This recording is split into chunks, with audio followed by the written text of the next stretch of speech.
আমাদের গৃহিণীদের সকাল সকাল একটাই টেনশন, সকালে কি নাস্তা বানাবো, আজকে সকালে কি হবে। আসসালামু আলাইকুম ভিউয়ার্স, আমি তানজিলা চলে আসলাম এই দুশ্চিন্তার সমাধান নিয়ে। আজকে সকালে চলো ঝটপট একটি নাস্তা তৈরি করে নেই। তো চলো তোমাদের সাথে শেয়ার করি আজকে কি বানাই। দেখো, প্রথমে আমি একটি পাত্রে ময়দা নিয়ে নেব। এখানে ময়দা নিয়েছি 1.5 কাপ। যে যতটুকু নাস্তা বানাবে তার উপর নির্ভর করবে কতটুকু ময়দা নিবে। তো আমি ময়দাটা একটু টেলে নিব। ময়দাটা টেলে নিলে হয় কি, এর ভিতরের যে এক্সট্রা ময়লা থাকে বা দানা ভাব থাকে এটা আর থাকে না। এই জন্য ময়দাটা টেলে নিব। তো এই তো আমার ময়দাটা টেলে নেওয়া হয়ে গেল। এর মধ্যে এখন দিয়ে দিব পরিমাণ মতো লবণ, 1 চামচ কালো জিরা, দিয়ে দিব 1 চামচ হলুদের গুঁড়ো, 1/2 চামচ জিরা গুঁড়ো, 1/2 চামচ ধনিয়া গুঁড়ো, 1 চামচ মরিচের গুঁড়া, দিয়ে দেব 1 চামচ চিনি এবং আরও 1 চামচ চিনি। এই পর্যায়ে এর মধ্যে দিয়ে দেব একটা ডিম। ডিমটা আমি ভেঙে এর মধ্যে দিয়ে দিলাম। দিয়ে দেব সামান্য একটু সাদা তেল, দিয়ে দেব 1 চামচ কর্নফ্লাওয়ার। এই কর্নফ্লাওয়ারটা দিলে এই যে নাস্তাটা এটা একটু মুসমুসে হবে, তাই কর্নফ্লাওয়ারটা অপশনাল। আপনারা চাইলে থাকলে দিতে পারেন, আর না থাকলে স্কিপ করে যাবেন, সমস্যা নেই। তো এটা একটু মিশিয়ে নিচ্ছি। তো এই পর্যায়ে এখানে আমি দিয়ে দিব পরিমাণ মতো পানি। পানিটা আমি অল্প অল্প করে দিব এবং মিশিয়ে নিব,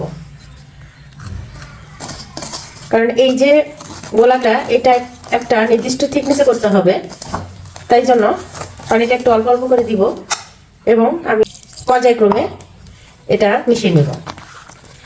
এইভাবে আমি এটা খুব সুন্দর করে এই গোলাটা তৈরি করে নিব।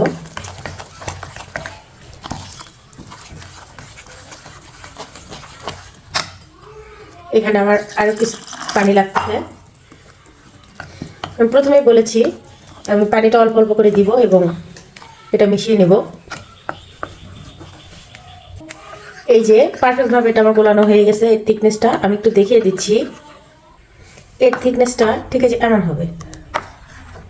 এই যে আমি আবার দেখিয়ে দিচ্ছি, অর্থাৎ এই যে আমরা যে আঙুলটা চোবালে যে এইভাবে লেগে থাকবে, এই যে ঠিক এইভাবে। এই জন্য আমাদেরকে পর্যায়ক্রমে পানি দিয়ে এটা মিক্সার করতে হবে। তো আমার মিক্সারটা রেডি, চলো তৈরি করা যাক। চুলাটা জ্বালিয়ে নিলাম, একটি কড়াই বসিয়ে দিলাম।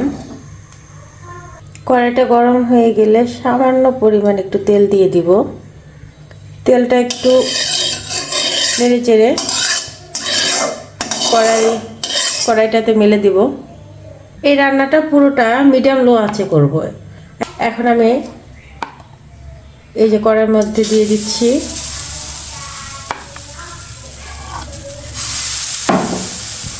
দিয়ে একই চামচ দিয়ে যেরকমভাবে একটু ছড়িয়ে দিব।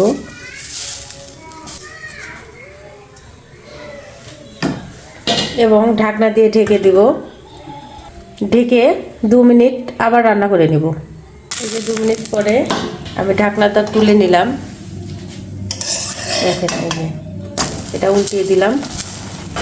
এই পর্যায়ে এখানে আবার একটু সামান্য তেল চারপাশে দিয়ে দিব এবং একটু ঘুরিয়ে ফিরিয়ে মুচমুচে করে ভেজে নেব। এই যে আবার একটু উল্টে পাল্টে আমি একটু ভেজে নিব।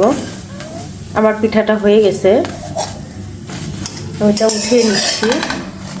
এই যে দেখিয়ে দিচ্ছি, দেখেন কেমন, এই যে কত সুন্দর হয়েছে। আমি উঠিয়ে নিচ্ছি। আমি আরেকটি আপনাদেরকে একটু ভেজে দেখাচ্ছি। দেখেন এই যে আমি গোলাটা দিয়ে দিচ্ছি। এখানে আমি 2 চামচ করে দিয়েছি। দিয়ে এই একই চামচটা দিয়ে যেভাবে একটু ছড়িয়ে দিব।